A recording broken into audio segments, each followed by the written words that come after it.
Welcome to be digital. दोस्तों, आज की वीडियो में बात करेंगे लोकसभा आयोग की ओर से 6000 पदों पर प्रवक्ता भर्ती के बारे में। इस भर्ती में आप बगैर टेट के भी आवेदन कर सकते हैं और उत्तराखंड के अभ्यर्थी के लिए एक बहुत बड़ा मौका बन सकता है।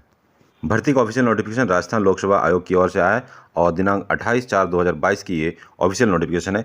यदि पदों की बात करें तो इसमें बायोलॉजी की पोस्ट है, कॉमर्स की पोस्ट है, म्यूजिक की पोस्ट है, ड्राइंग, एग्रीकल्चर, ज्योग्राफी और हिस्ट्री की 807 पोस्ट है।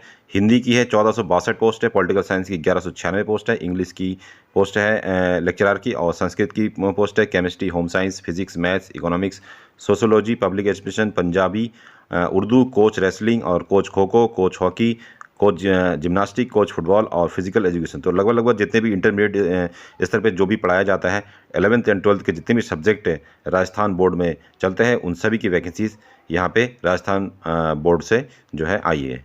यदि बात करें कि अन्य राज्य के कैंडिडेट इसमें आवेदन कर सकते हैं या फिर उत्तराखंड यूपी के कैंडिडेट इसमें आवेदन कर सकते हैं, तो पॉइंट नंबर 7 में स्पष्ट लिखा है कि यदि आप अन्य राज्य से बिलोंग करते हैं और एससी अनुसूचित जाति, जनजाति, पिछड़ा वर्ग या आर्थिक रूप से कमजोर वर्ग में आते हैं, तो आप आवेदन कर सकते हैं, बशर्ते कि आपको आरक्षण का लाभ नहीं मिलेगा। आपको एज ए जनरल कैंडिडेट के हिसाब से जो है आवेदन करना होगा।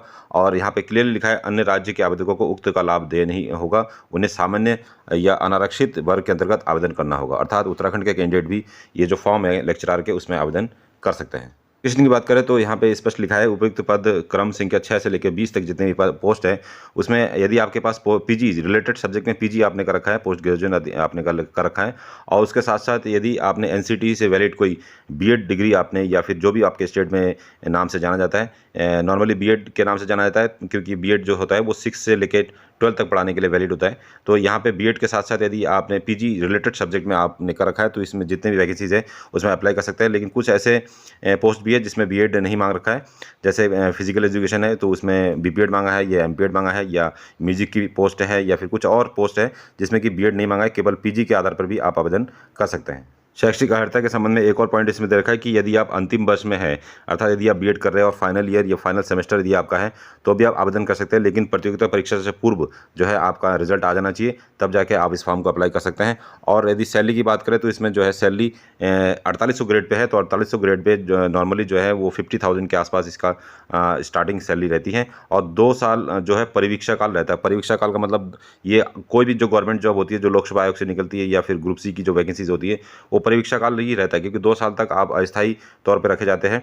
उसके बाद 2 साल आपका कार्यकाल देखा जाता है। इन 2 सालों में यदि आपका सर्विस रिकॉर्ड सही रहता है तो आपको जो है स्थायीकरण जिसे कहते हैं, स्थायीकरण आपका विभाग में हो जाता है। तो इस तरीके से शिक्षा विभाग हो चाहे कोई भी विभाग हो, ये 2 साल परीक्षा काल हर वैकेंसीज में लिखा रहता है। तो इसमें कोई घबराने वाली बात नहीं है, अस्थायी वैकेंसीज नहीं है, एक परमानेंट वैकेंसीज है। और यदि इसमें एज की बात करें तो 21 से लेकर 40 साल के जो कैंडिडेट हैं उसमें आवेदन कर सकते हैं।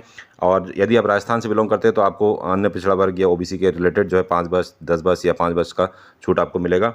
और एज की जो गणना है वो 1/1/2023 से आपकी होगी, तो 1/1/2023 से आप अपनी एज को घटा लेंगे। और न्यूनतम यदि 21 साल और अधिकतम 40 साल के बीच में यदि आपका एज है तो आप इसमें अप्लाई कर सकते हैं। चयन प्रक्रिया की बात करें तो अभ्यर्थियों का चयन प्रतियोगिता परीक्षा के माध्यम से किया जाएगा। आवश्यकता पड़ने पर आयोग द्वारा या उत्तर पुस्तिकाओं का मूल्यांकन में नॉर्मलाइजेशन या मॉडरेशन की प्रक्रिया जैसे उत्तराखंड में अपनाई जाती है, ये यूपी में अपनाई जाती है। क्योंकि जब कैंडिडेट ज़्यादा होंगे तो नॉर्मलाइजेशन नॉर्मली हर कोई आयोग करता है, तो राजस्थान सरकार द्वारा भी नॉर्मलाइजेशन की प्रक्रिया अपनाई जा सकती है। परीक्षा स्थान व तिथि के संबंध में यथासमय सूचित किया जाएगा, बाद में आप इसको वेबसाइट पर चेकआउट कर सकते हैं। और परीक्षा का कार्यक्रम जो रहेगा वो उक्त पदों के संबंधित सेवा नियम 22 के अनुसार प्रतियोगिता परीक्षा के रूप में आयोजित किया जाएगा। और इसमें वस्तुनिष्ठ प्रश्न होंगे, तो इसमें जो पेपर रहेगा आपका नॉर्मली जो वस्तुनिष्ठ होता है, ऑब्जेक्टिव टाइप के क्वेश्चन इसमें आएंगे। और यदि फॉर्म आप इसमें भरना चाहते हैं तो फॉर्म आप 5 मई से इसके फॉर्म अप्लाई कर सकते हैं। और जो लास्ट डेट इसकी रहेगी 6 जून 2022 इसकी लास्ट डेट रहने वाली है। तो इसका वीडियो भी आपको हमारे चैनल में मिल जाएगा किस तरीके से आप इस फॉर्म को भर सकते हैं। पैटर्न कुछ इस तरीके से, जिसमें जनरल स्टडीज़ के एक पहला पेपर होगा जिसमें कि आपको 1.5 घंटा समय मिलेगा। और इसमें जो है हिस्ट्री ऑफ राजस्थान और इंडियन हिस्ट्री, और नॉर्मली जो यदि राजस्थान का वैकेंसीज है तो राजस्थान की जो हिस्ट्री है वो आपको पढ़ना पड़ेगा। इसके साथ साथ मेंटल एबिलिटी, स्टैटिक्स, मैथमेटिक्स या लैंग्वेज एबिलिटी टेस्ट, इंग्लिश या हिंदी में से आप एक ऑप्शन चूज़ कर सकते हैं। करंट अफेयर के क्वेश्चन आएंगे, जनरल साइंस, इंडियन पॉलिटी, और ज्योग्राफी ऑफ राजस्थान और education management education scenario in Rajasthan. तो मेनली आपको यदि आप राजस्थान से बिलोंग करते हैं तो कोई बात नहीं है। यदि आप उत्तराखंड या यूपी से बिलोंग करते हैं तो आपको राजस्थान का जो करंट अफेयर्स है या राजस्थान की जो भूगोल है वो आपको पढ़ना पड़ेगा। और पेपर्स जो सेकंड रहेगा, पेपर सेकंड आपका सब्जेक्ट से रहेगा। तो जिस भी सब्जेक्ट हेतु आप अप्लाई करेंगे उससे रिगार्डिंग आपके रहेंगे, जैसे knowledge of subject concern senior secondary level, inter के लेवल के जो क्वेश्चन है वो पूछे जाएंगे, सब्जेक्ट लेवल पे, ग्रेजुएशन लेवल पे, पोस्ट पीजी लेवल पे। और इसके साथ साथ education, psychology, pedology, teaching learning material, use of computer information technology in teaching learning. तो ये जो पेपर सेकंड रहेगा ये तो नॉर्मली हर आयोग का लगभग ऐसा ही रहता है, लेकिन पेपर फर्स्ट में जो है आपके राजस्थान से संबंधित क्वेश्चन भी आएंगे। तो आपको राजस्थान का जो करंट अफेयर्स है या जीके है वो आपको तैयार करना पड़ेगा। परीक्षा शुल्क की बात करें तो यदि आप राजस्थान से है या फिर अदर स्टेट के हैं लेकिन जनरल में आते हैं, यदि आप अदर स्टेट के हैं और आरक्षण की श्रेणी में आते हैं तो भी आपको जनरल के हिसाब से आवेदन करना होगा। तो कुल मिला के जो है राजस्थान के क्रीमिलियर या अन्य पिछड़ा वर्ग या फिर अदर स्टेट के जो कैंडिडेट है उनके लिए आवेदन शुल्क 350 रुपये रहेगा।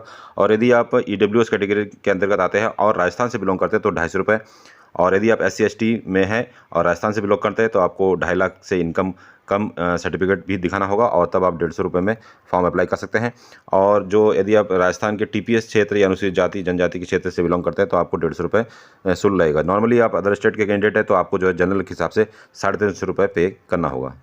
हमको ऑफिशियल PDF प्राप्त करने के लिए आप हमारा टेलीग्राम चैनल ज्वाइन कर सकते हैं, जिसका लिंक आपको वीडियो डिस्क्रिप्शन में मिल जाएगा, या फिर राजस्थान लोक सेवा आयोग की वेबसाइट से भी आप इसको डाउनलोड कर सकते हैं, जिसका लिंक आपको हमारे वीडियो को डिस्क्रिप्शन में मिल जाएगा। तो ये था आज का वीडियो। इस वीडियो के रिगार्डिंग यदि आपको कोई और जानकारी चाहिए तो हमें कमेंट कर सकते हैं, या फिर वीडियो के डिस्क्रिप्शन में आपको हमारा टेलीग्राम और व्हाट्सअप का संपर्क सूत्र मिल जाएगा, वहाँ से भी आप हमें संपर्क कर सकते हैं। मिलते हैं अगले कैसे इंटरेस्टिंग वीडियो में, तब तक के लिए अपना ध्यान रखिए। बाय बाय, जय हिंद।